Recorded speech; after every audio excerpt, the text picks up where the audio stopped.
So we can continue to be in the third chapter of Paul's letter to the Philippians, and from yesterday's reading to today's reading, there's a few verses that we skipped, and I think it's like 8 verses. And that little break, Paul was talking about pressing on toward the goal, and he's very clear that pressing on toward the goal is conformity to Christ. That's the end goal. And Paul says, he's like, I'm not there yet. Just know that I continue to press on towards the goal. I encourage you to continue to press on the goal.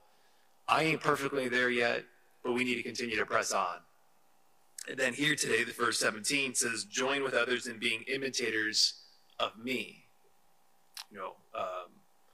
So I just think of like the level of rapport that Paul must have had with the Philippians, and even just like how they must have knew where he stood, that he didn't even have to say be imitators of Christ, which he says, other places, but he's saying be imitators of me.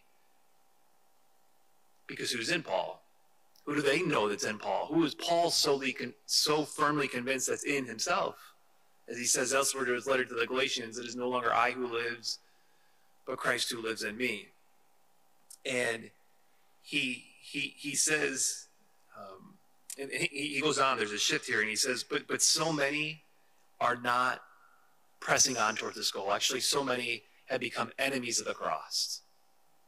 And we know when Paul's talking about being an enemy of the cross, similar to how he called out Peter, when Peter, told Jesus, well, let's not go to the cross, what did Jesus say to Peter again?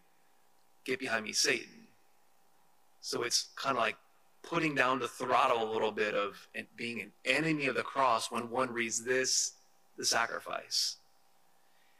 And Paul just gives the next verse 19, he gives 3 descriptions on, those enemies of the cross here. And just maybe look at them real quick. He says their God is their stomach first. Meaning they lead with the passions. Feels good, I'm going to do it. Their passions is just overriding their will and their intellect. Their God is their stomach. Secondly, he says their glory is their shame. Very powerful of what it says here. In a very short statement, their glory is their shame. So they call what is evil good. They call what is evil good. It's promoting evil actions as good. Think about just how confusing that is for a community, for a nation. Not only do they,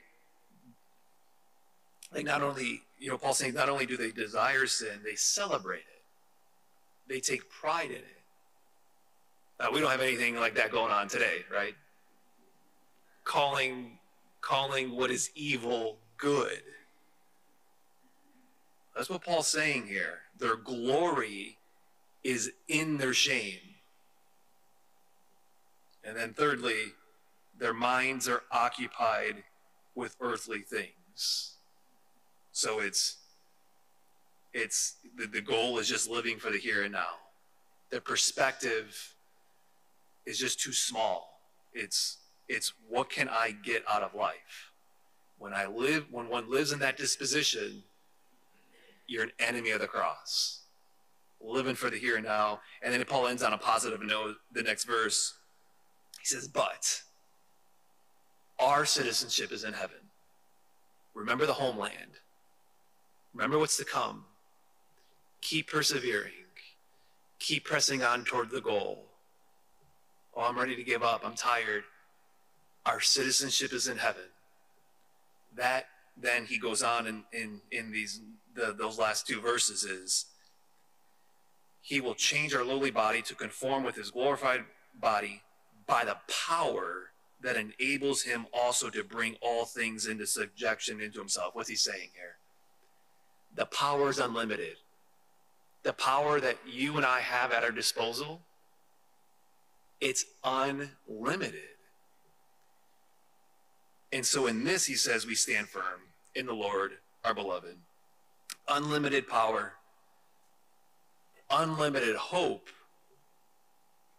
I'm just more and more convinced of, like, the power of hope, the power of encouragement, the need for hope, the need for encouragement. And, maybe this is a precursor, these themes are this weekend too, so it's kind of just all coming out right now a little bit. But it's the power in that. The power rooted in Christ. Paul brings back and says, this is the way to stand firm. It's in him. Receive. So who of us here this morning needs unlimited power? Let's ask for it. Not only ask for it, let's receive it.